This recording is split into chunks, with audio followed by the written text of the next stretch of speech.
Kumusta mga amigo? LeBron James at Austin Reeves masayang magkasama sa golf. Luka Doncic at bagong may-ari ng Lakers nagkausap na at Klay Thompson pwedeng mapunta sa Lakers. Nag-post si LeBron ng kanyang video kasama ang dating ka-teammate sa Lakers na si Austin Reeves habang sila ay nag-golf.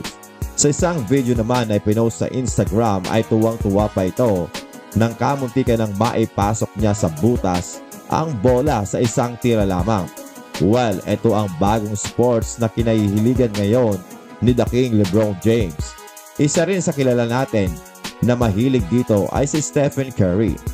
Sa isang video na pinost ni LeBron ay kitang-kita nga na masaya sina LeBron at Reeves kahit na hindi na sila magkasama ngayon sa Lakers dahil lumipat na nga si LeBron James sa Philadelphia 76ers.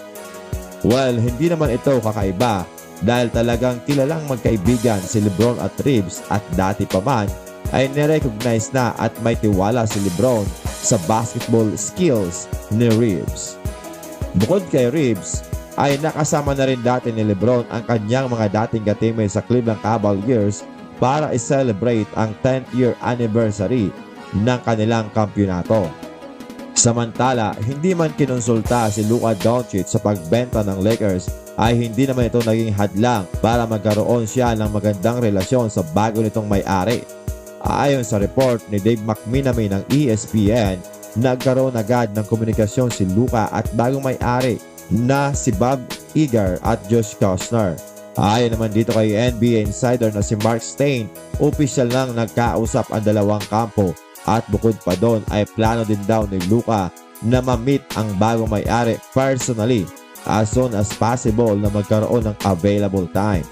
Right after lumabas ang report ng pagkakabenta ng Lakers ay nag-post itong si Luka na mahalaga sa kanya ang pagiging Lakers at excited na rin siyang bumalik sa court at magtrabaho para subukang madala ang kampyonato sa Lakers. Dagdag pa ni Luka Doncic, hindi na bago sa kanya ang ganitong mga pagbabago. Kung matatandaan natin mga amigo, nang nasa Dallas Mavericks pa siya, ay nagpalit din ng may-ari ng ibenta rin ni Mark Cuban ang Dallas Mavericks kina Patrick Domot at sa Adelson family. Tapos pagpunta sa Lakers, ayun na nga, agad din ibinenta ni Mark Walter ang Lakers mula nang mabili niya ito sa Bass family ng halos 14 months pa lamang. Well, it's business. Kaya wala naman talagang masasabi ang mga players sa ganitong sitwasyon. Patuloy pa din ang trade rumor sa dating ka-teammate ni Luka, ang sharpshooter na si Klay Thompson.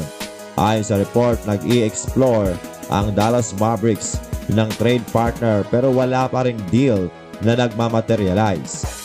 Ayon kay Brett Siegel ng Clutch Points, ang Lakers, Miami Heat at Warriors ang possible landing spot ni Klay. Si Klay ay nasa expiring contract na worth $17.5 million at magiging free agent sa 2027. Last season ay nag-a-average si Klay ng 11.7 points per game while shooting 39.3% from the field. Well, pumunta si Klay sa Dallas Mavericks dati para lamang makasama maglaro si Luka Doncic pero hindi sila masyadong nagkasama sa court. Now, na nasa Lakers na si Luka, muli kayang piliin ni Klay ang Lakers? Kaso ang problema, walang valuable assets ang Lakers as of now. Maliban na lamang kung papayag ang Dallas Mavericks na makuha nila si Jared Vanderbilt at Dalton Knecht kapalit ni Klay Thompson.